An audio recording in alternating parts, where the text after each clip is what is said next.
Merhaba arkadaşlar, örgü kanalıma hoş geldiniz. Kız bebeklerimiz için kolay ve güzel cimcime modelli bir hırka yaptım. Bugün bu hırka anlatımını sizlerle paylaşmak istiyorum.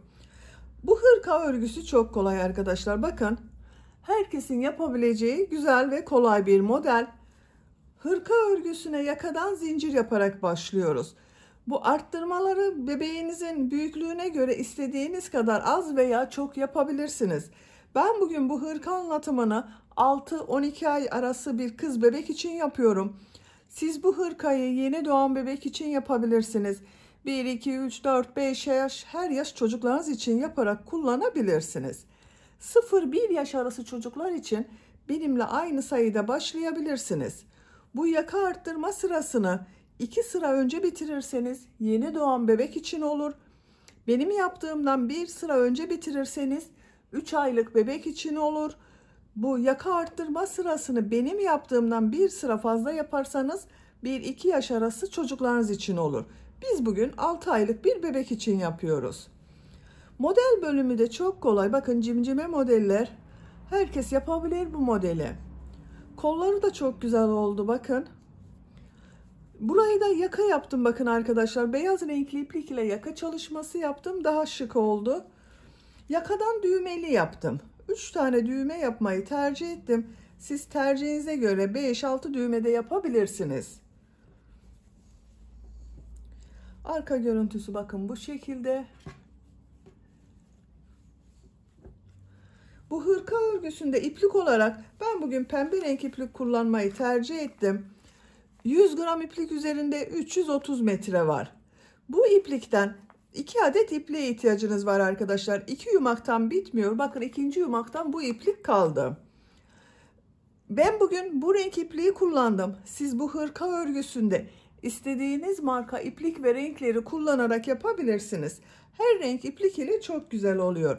Beyaz renk iplik de çok az kullandım. Bakın, sadece yakanın burada kullandım. Çok az miktarda beyaz renk ipliğe ihtiyacımız var. Siz tercihinize göre hırkayı yaptığınız iplik ile yaka çalışmasını yapabilirsiniz. Tığ olarak 5 numara 3 milimetre tığ kullandım. Benim elim çok sıkı değil. Yaptığım örgüler bakın yumuşak oluyor. Bu tığı kullanıyorum, yumuşak örgü yapıyorum. Sizin eliniz sıkıysa 3,5-4 milimetre tığları kullanırsanız daha güzel olur. Eliniz sıkıysa benimle aynı tığı kullanırsanız yaptığınız örgü hem sert olur, ölçü olarak benim yaptığım ölçüden de küçük olur. Siz bunu takım olarak yapmak isterseniz, bakın ben takım yaptım arkadaşlar. Bunun altına çok güzel fırfır uçlu bir pantolon yaptım. Yine bunun takımı olarak fırfırlı bir şapka yaptım bakın. Tığ işi şapka ve tığ işi pantolon yaptım. Siz de bunun gibi güzel bir takım yapmak isterseniz şapkanın ve pantolon anlatımını yaptım. YouTube kanalıma yükledim. Şapkanın ve pantolonun olduğu YouTube linkini izlediğiniz bu videonun açıklama bölümüne ekliyorum. Siz o linkler üzerine tıklarsanız bu şekilde çok güzel bir takım yapabilirsiniz. Biz bugün bu güzel ve kolay tığ işi hırkayı yapacağız. İpliği tığ hazırlayalım. Hep birlikte bu kolay ve güzel tığ işi hırka örgüsüne başlayalım. Örgü kanalıma abone değilseniz abone olmayı unutmayın lütfen. Örgü kanalıma abone olmak ücretsiz. Örgü kanalıma ücretsiz abone olup orada bulunan zil şekline dokunarak açık yaparsanız kanalıma video yüklediğim zaman ilk önce size bildirim gelir. Örgülerimden herkesten önce sizin haberiniz olur. İzlediğiniz videolarıma beğeni ve yorumlarınızı yaparsanız çok sevinirim arkadaşlar. Hepinize kolay gelsin. İyi çalışmalar.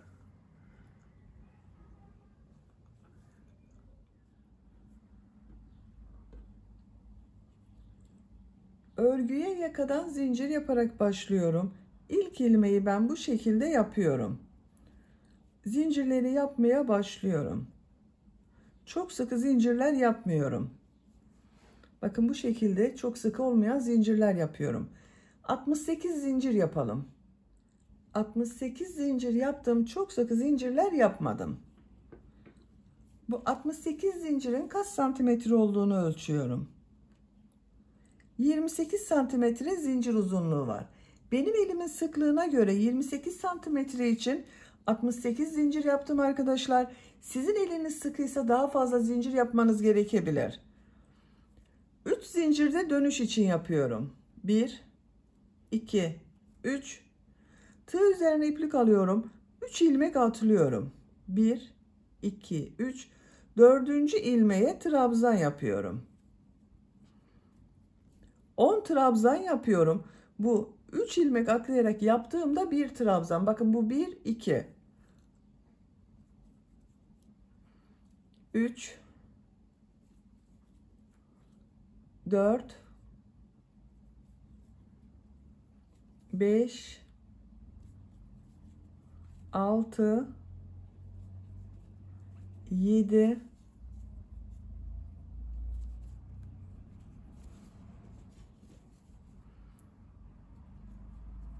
8,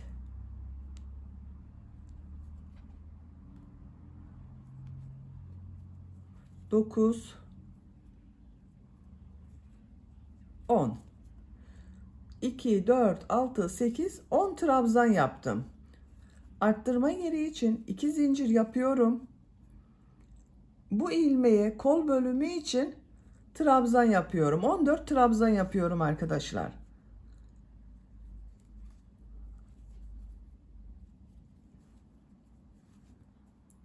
...14 trabzanı yapalım.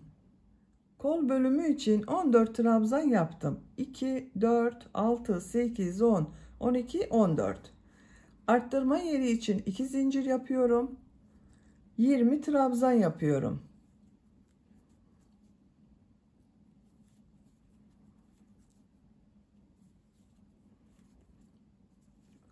Siz buraya kaç trabzan yaptıysanız buraya yaptığımız trabzanın 2 katı olacak.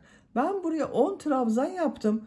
Buraya 20 trabzan yapıyorum. 20 trabzanı tamamlayalım. 20 trabzan yaptım. Bakın görüntüsü bu şekilde oldu.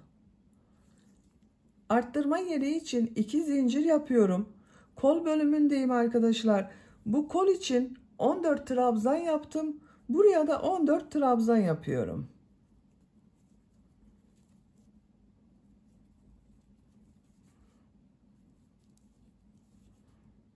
...14 trabzanı tamamlayalım. Diğer kol bölümü için 14 trabzan yaptım. Arttırma yeri için 2 zincir yapıyorum. 10 trabzan yapıyorum.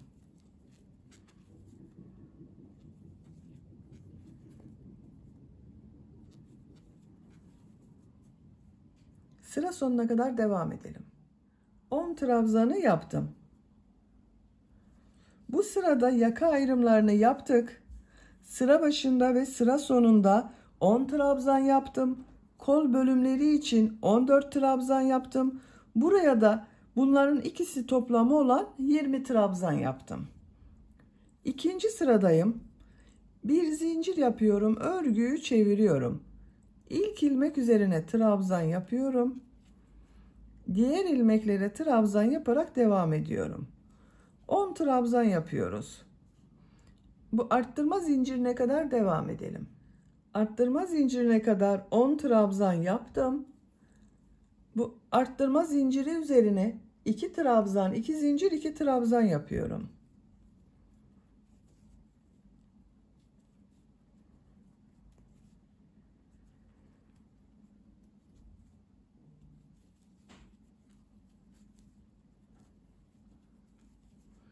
İki trabzan, 2 zincir, 2 trabzan yaptım.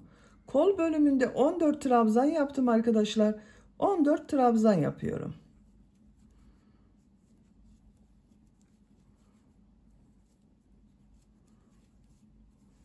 Arttırma zincirine kadar devam edelim. Bu arttırma zincirine kadar trabzanlar yaptım.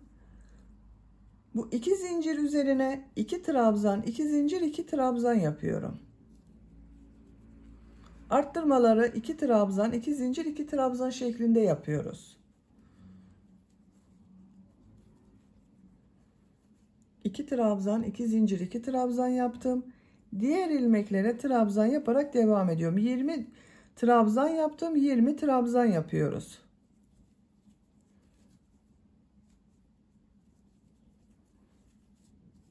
Buraya kadar devam edelim. Arttırma zincirine kadar trabzanlar yaptım. Buraya 2 trabzan, 2 zincir, 2 trabzan yapıyorum.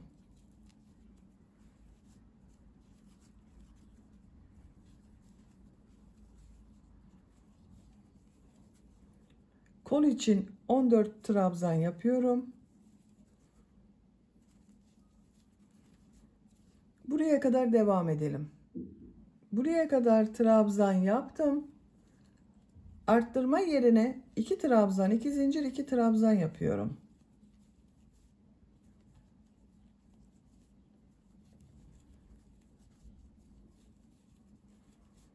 Bu 10 ilmek üzerine 10 trabzan yapıyorum.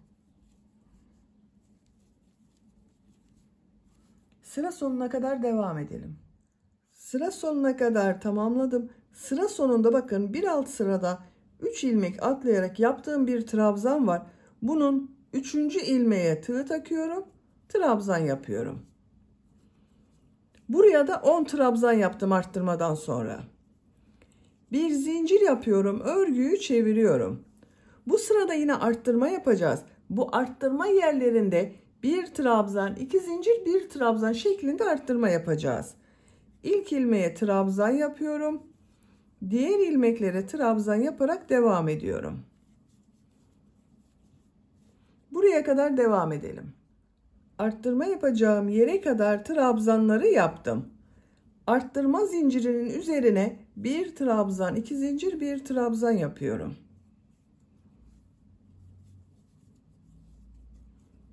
Diğer ilmeklere trabzan yaparak devam ediyorum.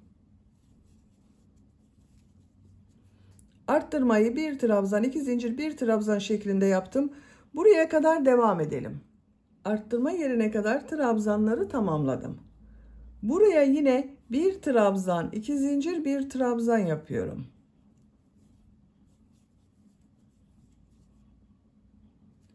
Diğer ilmeklere birer defa trabzan yapıyorum.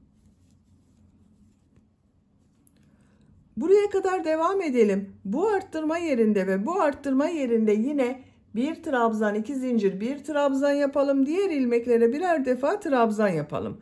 Sıra sonuna kadar tamamlayalım. Sıra sonuna kadar tamamladım. Bu sırada bakın bu arttırma yerlerinde bir trabzan, 2 zincir, bir trabzan yaptım. 4. sıradayım. Bir zincir yapıyorum. Örgüyü çeviriyorum. Bu sırada arttırmaları 2 trabzan, 2 zincir, 2 trabzan şeklinde yapıyoruz. İlk ilmek üzerine trabzan yapıyorum. Diğer ilmeklere trabzan yaparak devam ediyorum. Arttırma yerine kadar devam edelim. Arttırma yapacağım yere kadar trabzanları yaptım. Arttırma zincirinin üzerine 2 trabzan, 2 zincir, 2 trabzan yapıyorum.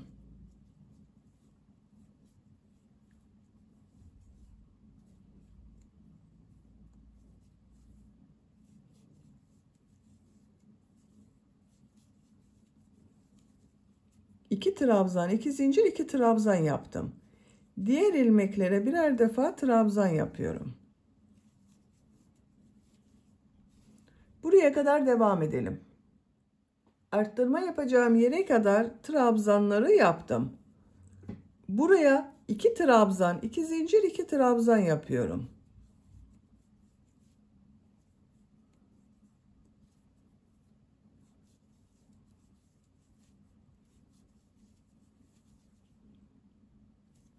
Diğer ilmeklere birer defa trabzan yapıyorum. Bakın bu sırada arttırmaları 2 trabzan, 2 zincir, 2 trabzan şeklinde yapıyoruz. Bu arttırma yerinde ve bu arttırma yerinde de 2 trabzan, 2 zincir, 2 trabzan yapalım. Diğer ilmeklere birer defa trabzan yapalım. Sıra sonuna kadar tamamlayalım. Sıra sonuna kadar tamamladım. Bakın arttırma yerlerinde 2 trabzan, 2 zincir, 2 trabzan yaptım. Diğer ilmeklere birer defa trabzan yaptım. 4. sırayı bitirdik. Yakanın görüntüsü bu şekilde oldu.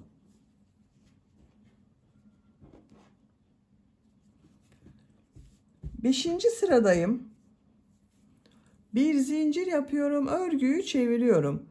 İlk ilmeğe trabzan yapıyorum. Diğer ilmeklere trabzan yaparak devam ediyorum. Arttırma yerine kadar devam edelim. Arttırma yapacağım yere kadar trabzan yaptım. Arttırma yerine bu sırada bir trabzan, 2 zincir, bir trabzan yapıyorum.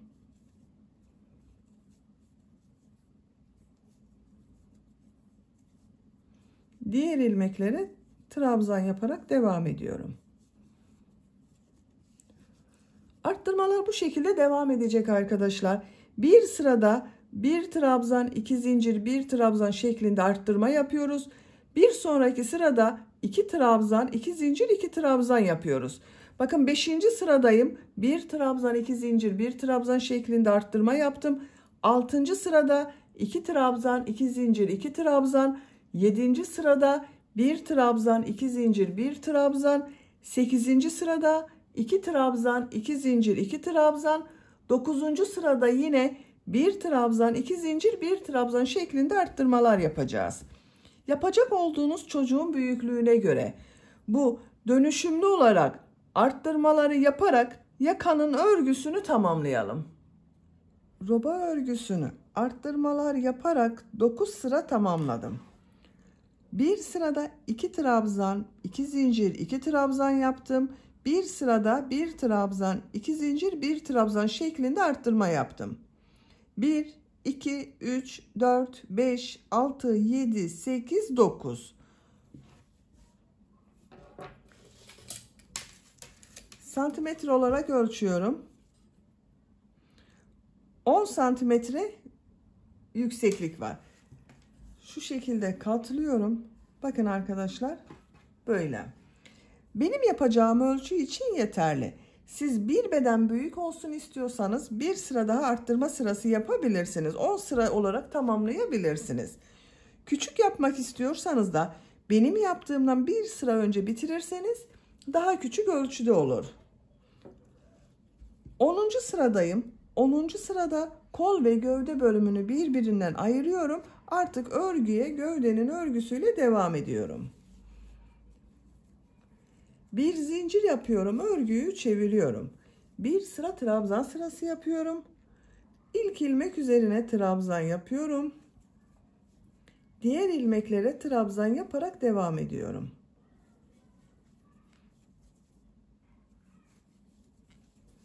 Buraya kadar devam edelim. Arttırma yapacağım yere kadar trabzanlar yaptım. Bu iki zincir üzerine iki trabzan yapıyorum. Kol altı için bir zincir yapıyorum. Tığ üzerine iplik alıyorum. Kolda bulunan bütün ilmekleri atlıyorum. Arttırma yerine iki trabzan yapıyorum. Diğer ilmeklere trabzan yaparak devam ediyorum. Bakın, kol bölümünü ayırdım. Ön ve arka bölümü birleştirdim. Buraya kadar devam edelim. Arttırma zincirine kadar trabzanları yaptım. Buraya 2 trabzan yapıyorum. Kol altı için bir zincir yapıyorum. Tığ üzerine iplik alıyorum. Kolda bulunan bütün ilmekleri atlıyorum. Arttırma zincirinin üzerine 2 trabzan yapıyorum. Bakın, diğer kolu da burada ayırdık. Diğer ilmeklere birer defa trabzan yapıyorum. Sıra sonuna kadar devam edelim. Sıra sonuna kadar tamamladım. Bu sırada bakın, kol ve gövde bölümünü birbirinden ayırdım. Ön ve arka bölümü birleştirdim. Artık örgü gövdenin örgüsüyle devam edecek. Bu sırada model yerleştirmeye başlıyorum. Bir zincir yapıyorum. Örgüyü çeviriyorum. İlk ilmeğe trabzan yapıyorum. Tığ üzerine iplik alıyorum. İkinci ilmeğe 2 trabzan yapıyorum.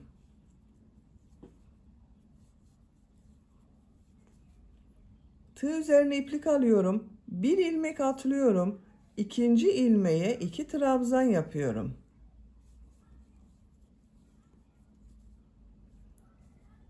Bir ilmek atlıyorum. 2 trabzan yapıyorum.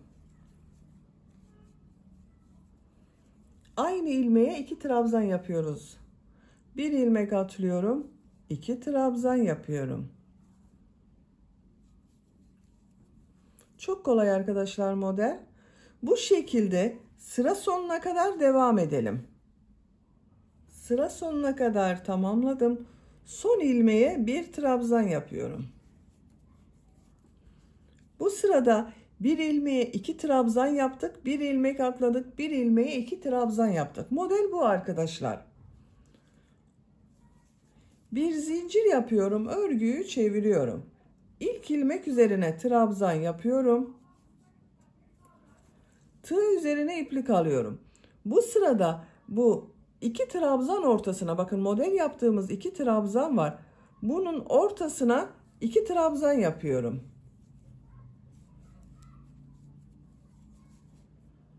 Tığ üzerine iplik alıyorum. Bu 2 trabzanın ortasına 2 trabzan yapıyorum.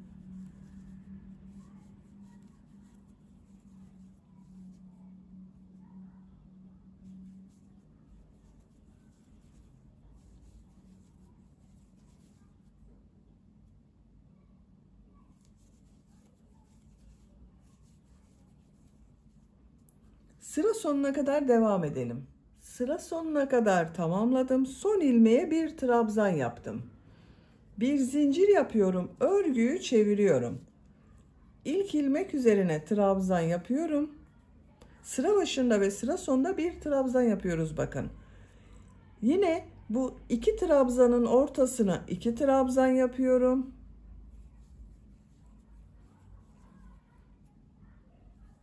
Model gördüğünüz gibi çok kolay.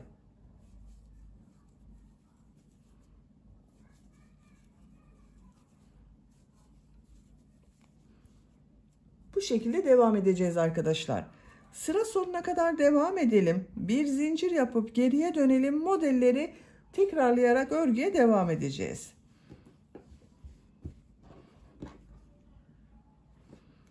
Yapacak olduğunuz çocuğun büyüklüğüne ve tercihinize göre bu model sırasını istediğiniz kadar tekrarlayarak gövdenin örgüsünü tamamlayalım. Gövde örgüsünü 18 model sırası olarak yaptım. 1, 2, 3, 4, 5, 6, 7, 8, 9, 10, 11, 12, 13, 14, 15, 16, 17, 18. Benim yapacağım ölçü için bu yükseklik yeterli. Santimetre olarak ölçüyorum. Kol altından yükseklik 18 santimetre yükseklik var. Ben bugün 6 aylık bebek için yapıyorum. Bu yükseklik yeterli arkadaşlar. Siz bu yüksekliği tercihinize göre 1-2 sıra eksik veya 1-2 sıra fazla yapabilirsiniz. Görüntüsüne bakalım. Bakın bu şekilde oldu. Burada bakın bitirdim. Bu uç bölümde pıtırcık modelleri yapıyorum. Bu ilk ilmek üzerine bir sık iğne, 2 zincir, bir sık iğne yapıyorum.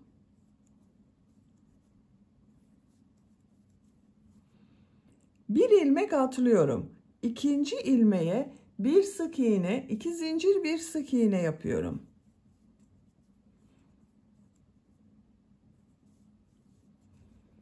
Bir ilmek atlıyorum. Bir sık iğne, 2 zincir, bir sık iğne yapıyorum.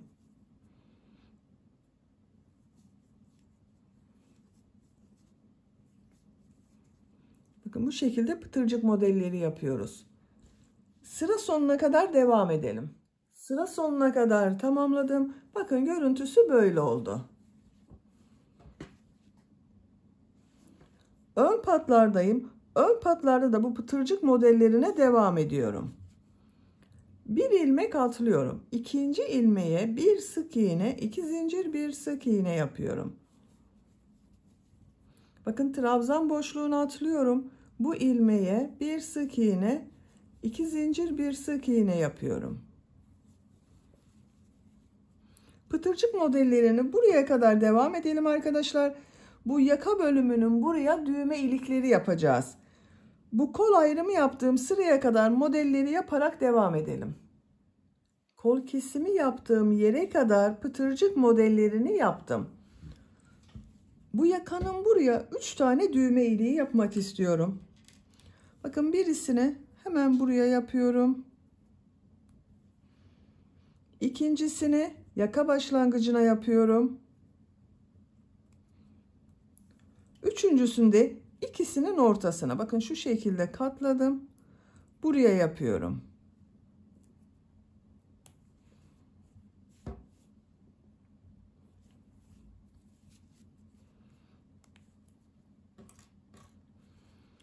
Trabzan sırasını atlıyorum. Bu ilmeğe bir sık iğne yapıyorum.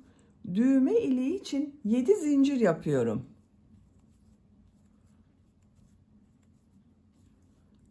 Aynı ilmeğe sık iğne yapıyorum. İlk düğme iliğini yaptım. Siz daha büyük düğme dikecekseniz arkadaşlar bunu 8 zincirde yapabilirsiniz. Bir ilmek atlıyorum. Bir sık iğne, 2 zincir, bir sık iğne yapıyorum. Bu işaret yaptığım yere kadar devam ediyorum.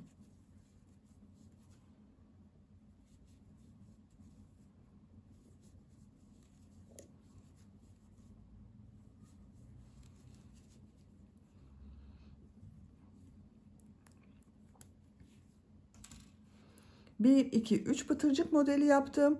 Buraya bir sık iğne yapıyorum. Düğme iliği için 7 zincir yapıyorum.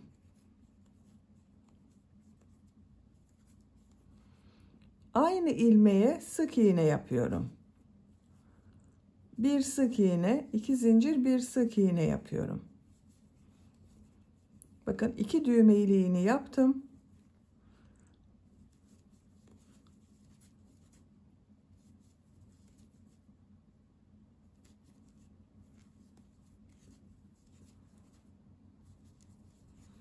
Bu 2 düğme iliği arasında kaç pıtırcık yaptıysak burada da aynısını yapacağız arkadaşlar. Bakın burada 3 pıtırcık modeli yaptım. Buraya da 3 pıtırcık modeli yaptım. Bir ilmek atlıyorum. Bir sık iğne yapıyorum. Düğme iliği için 7 zincir yapıyorum.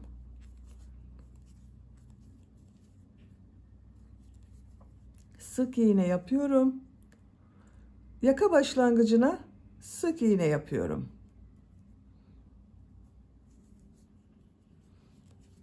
Bakın 3 düğme iliğini yaptım. Siz tercihinize göre tamamını düğmeli yapabilirsiniz. Buralara da 4-5 düğmeli olarak yapabilirsiniz. Yaka çevresinde sık iğne yaparak devam ediyorum. Her ilmek üzerine bir sık iğne yapıyorum.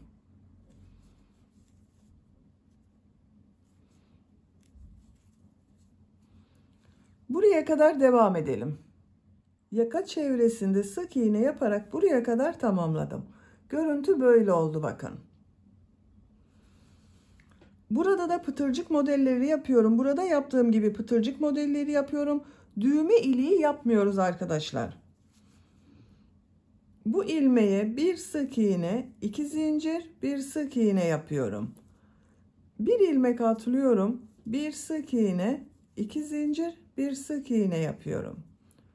Bakın bu trabzan sırasına atlıyorum. Bir sık iğne, 2 zincir, bir sık iğne yapıyorum. Sıra sonuna kadar devam edelim. Sıra sonuna kadar modelleri yaptım. Bu ilmek ile ilmek kaydırma yaparak sırayı bitiriyorum. İpliği kesiyorum.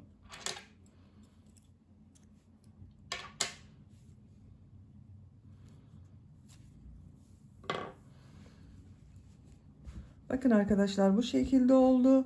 3 düğme iliği yaptık. Buraya düğmelerini dikeceğiz. Şimdi kol örgüsünü yapalım. Kol altından iplik bağlıyorum. Burada yaptığım bir zincir var. Ona iplik bağlıyorum.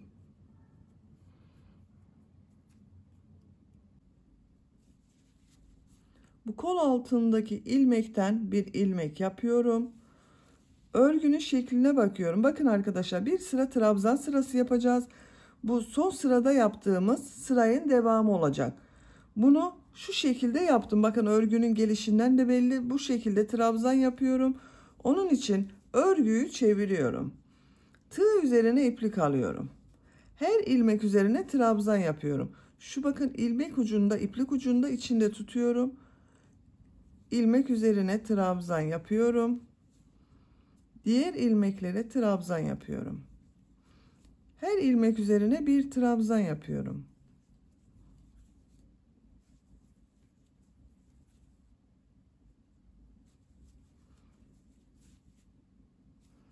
Sıra sonuna kadar devam edelim. Sıra sonuna kadar yaptım. Son ilmeğe de trabzan yaptım. Kol altında yaptığı bakın bu ilmeğe ilmek kaydırma yaparak birleştiriyorum. Bakın modelden önce kol ve gövde bölümünü ayırırken bir sıra trabzan yaptım. Onun devamı oldu kolda. Şimdi model yerleştirmeye başlıyorum. Bu gövde bölümünde yaptığımız modelleri yapıyorum. Örgüyü çeviriyorum. Bu ilk trabzan üzerine bakın ilmeğe ilmek kaydırma yaparak geçiş yapıyorum. 3 zincir yapıyorum. Bu 3 zincirde bir trabzan, aynı ilmeğe bir trabzan yapıyorum.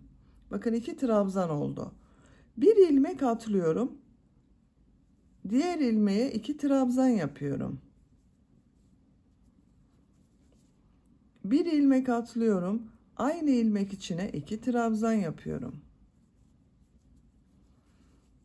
Bir ilmek atlıyorum. Bir ilmeğe 2 trabzan yapıyorum. Sıra sonuna kadar devam edelim. Sıra sonuna kadar modelleri yaptım. Sıra sonunda bir ilmek kaldı. Bu bir ilmeği atlıyorum. İlk yaptığım bakın bu boşluğa ilmek kaydırma yaparak birleştiriyorum. Bakın arkadaşlar bu sırada modelleri yerleştirdik. Örgüyü çeviriyorum. Kolun örgüsünü de gövde örgüsüyle farklı olmasın diye çevirerek örüyorum. Siz isterseniz bu şekilde de devam edebilirsiniz. Ama o zaman kol ile gövde örgüsü arasında görüntü farklı olur. Ben onun için çeviriyorum. Bakın şu şekilde çevirdim. İlk bu 2 trabzan yaptım. Ortasına ilmek kaydırma yaparak geçiyorum. 3 zincir yapıyorum. Bakın bu 3 zincir bir trabzan. Aynı yere bir trabzan yapıyorum. Bu 2 trabzan ortasına 2 trabzan yapıyorum. Her 2 trabzan ortasına 2 trabzan yapıyorum.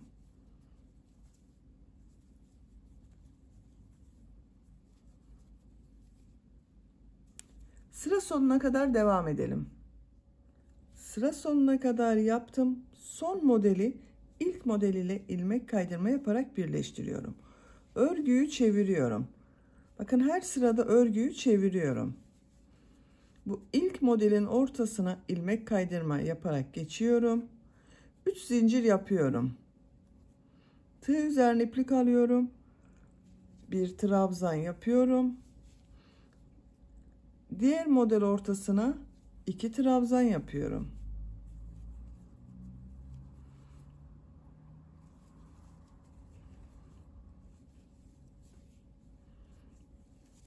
Bakın bu şekilde arkadaşlar. Gövdede yaptığımız modelin aynısı. Gövdede bakın çevirerek ördük, dönerek ördük. Onun için kolda da dönerek örüyoruz.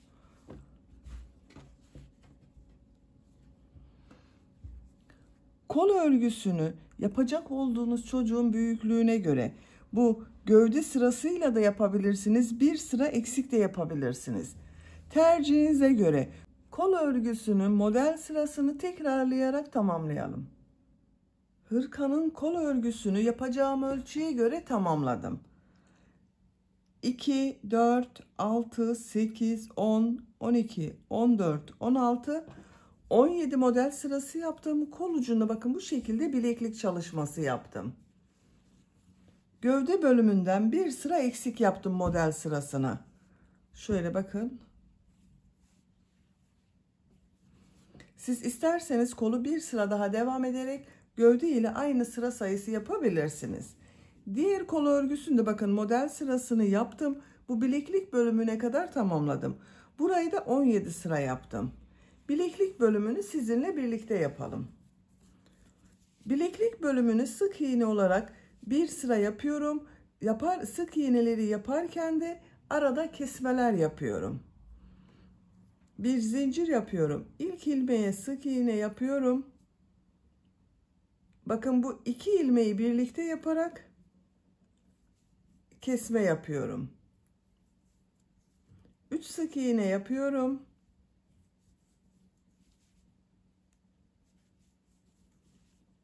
Bu 2 ilmeği tek ilmek yapıyorum. Bakın kesme yapıyorum.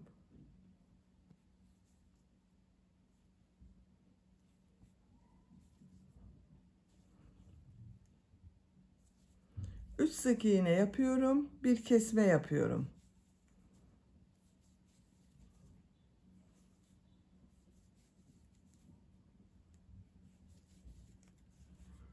Biraz dar olacak kol ucu. Sıra sonuna kadar devam edelim. Sıra sonuna kadar tamamladım. İlmek kaydırma yaparak sırayı birleştiriyorum. Bakın bu sırada sık iğneler yaptık. 3 sık iğne bir kesme, 3 sık iğne bir kesme yaptım. Kol ucu biraz dar oldu bakın. Siz isterseniz hiç kesme yapmadan direkt pıtırcık modelleri yapabilirsiniz. Bu sırada bakın bu kol ucunda yaptığım gibi pıtırcık modelleri yapıyorum. İlk ilmeğe bir sık iğne, 2 zincir, bir sık iğne yapıyorum. Bir ilmek atlıyorum, bir sık iğne, 2 zincir, bir sık iğne yapıyorum. Bir ilmek atlıyorum, bir sık iğne, 2 zincir, bir sık iğne yapıyorum.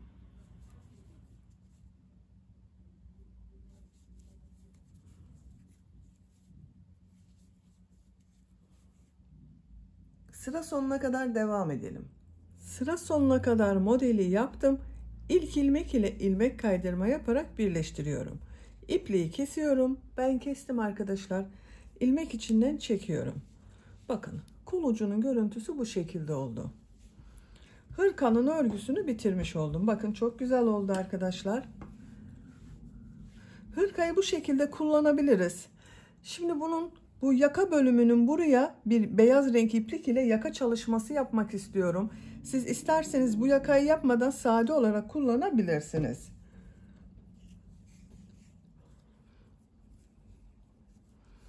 Bakın yakanın bu ucundan başlıyorum. Düğmeyi diktiğim yerden değil, düğme iliği yaptığım taraftan. Bu bir ilmeği atlıyorum. İkinci ilmekten ipliği bağlıyorum.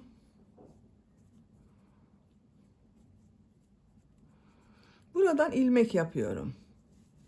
3 zincir yapıyorum. Bakın şuralara yapıyoruz arkadaşlar. Bakın şu ilmeklere yapıyoruz. Bu bir ilmeği atlıyorum. İkinci ilmeğe sık iğne yapıyorum. 3 zincir yapıyorum. Bir ilmeği atlıyorum. İkinci ilmeği şu şekilde sık iğne yapıyorum. 3 zincir, bir ilmek atlıyorum, sık iğne yapıyorum. 3 zincir, bir ilmek atlıyorum, sık iğne yapıyorum. Bakın bu şekilde oluyor. Sıra sonuna kadar devam edelim. Sıra sonuna kadar tamamladım. Sondan bir önceki ilmekte bakın bitirdim arkadaşlar. Kaç tane yaptığımı sayıyorum bu 3 zincir bakın. 2, 4, 6, 8, 10, 12, 14, 16, 18, 20, 22, 24, 26, 28, 30, 31 tane bu 3 zincirli kafeslerden yaptım. Şimdi bunun üzerine V şekilleri yapacağız. Bu kafeslerin tek sayı olması gerekiyor arkadaşlar. Benim 31, sizin 29, 27 olabilir, 33, 35 olabilir. Modelin denk gelmesi için bu kafes örgülerinin tek sayı olması gerekiyor. 4 zincir yapıyorum. Örgüyü çeviriyorum. Tığ üzerine iplik alıyorum. Bu ilk 3 zincirin üzerine bir trabzan yapıyorum. Bu V şekli oluyor bakın. Tığ üzerine iplik alıyorum. İkinci 3 zincirin üzerine bakın bu 3 zincir üzerine bir trabzan, 2 zincir, bir trabzan yapıyorum. V şekilleri yapıyoruz. 3 zincir üzerine bir trabzan, 2 zincir, bir trabzan yapıyorum.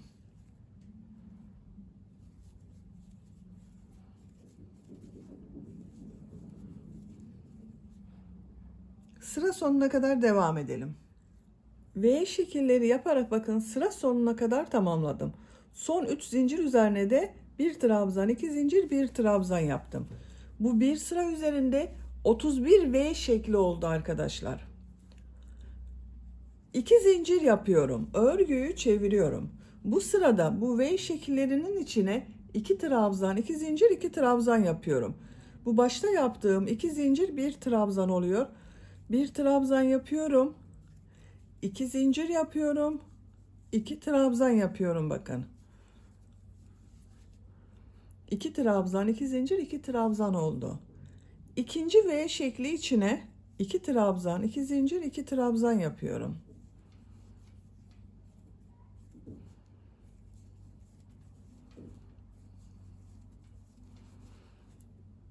Diğer V şekli içine de 2 trabzan, 2 zincir, 2 trabzan yapıyorum.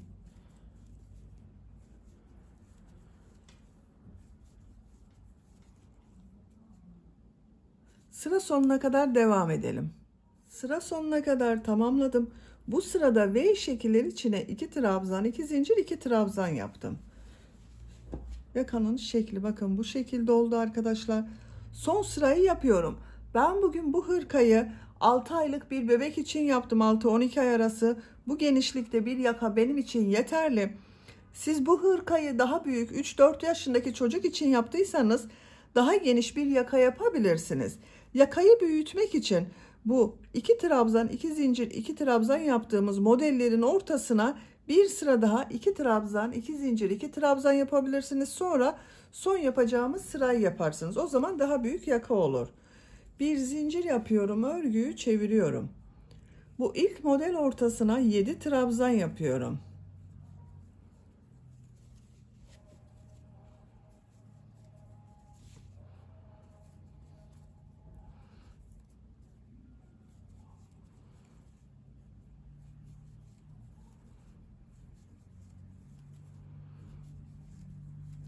Yedi trabzan yaptım.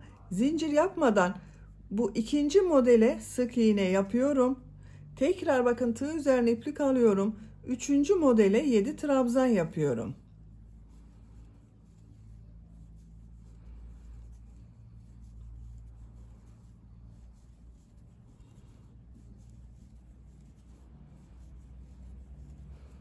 Yedi trabzan yaptım. Diğer model ortasına bakın 2 zincir üzerine sık iğne yapıyorum. Model ortasına 7 trabzan yapıyorum.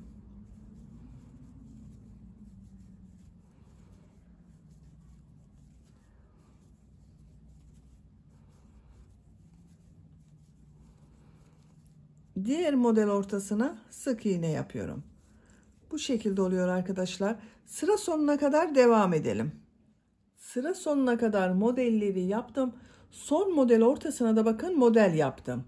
Bir zincir yapıyorum. Bu ilk başta yaptığım 2 zincir ile ilmek kaydırma yaparak birleştiriyorum. İpliği kesiyorum.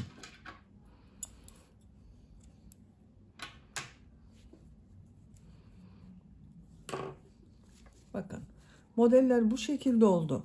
Bu başlangıçta tek sayı başladığımız için arkadaşlar bakın sıra başında model yaptım. Sıra sonunda da model denk geldi. Bu ilk yaptığımız sırayı çift sayı olmuş olsaydı birisinde model gelecekti, birisinde sık iğne denk gelecekti. Bu ön bölümlerin görüntüsü düzgün görünmeyecekti. Bakın. Yakanın örgüsünü bitirdim. Çok güzel oldu yaka görüntüsü.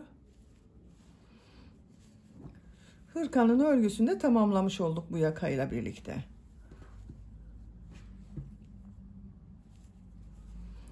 Bitmiş olarak size ölçülerini söylüyorum. Kol altının buradan gövde genişliğini ölçüyorum. 25 santimetre yüksekliğini ölçüyorum kol altından. 19 santimetre omuzdan tam yükseklik. 31 santimetre kol yüksekliğini ölçüyorum. 17 santimetre kol yüksekliği var. Ben bugün 6 aylık bir bebek için yaptım. Bu şekilde oldu arkadaşlar. Açık olarak görelim. Bakın arka görüntüsü de bu şekilde. Beni dinlediğiniz ve izlediğiniz için hepinize çok teşekkür ederim. Örgü kanalıma abone değilseniz abone olmayı unutmayın lütfen. Örgü kanalıma abone olmak ücretsiz. Örgü kanalıma ücretsiz abone olup orada bulunan zil şeklini dokunarak açık yaparsanız kanalıma video yüklediğim zaman ilk önce size bildirim gelir. Örgülerimden herkesten önce sizin haberiniz olur. İzlediğiniz videolarıma beğeni ve yorumlarınızı yaparsanız çok sevinirim arkadaşlar. Sizlerle yeni örgülerde görüşmek dileğiyle. Hoşça kalın, sevgiyle kalın.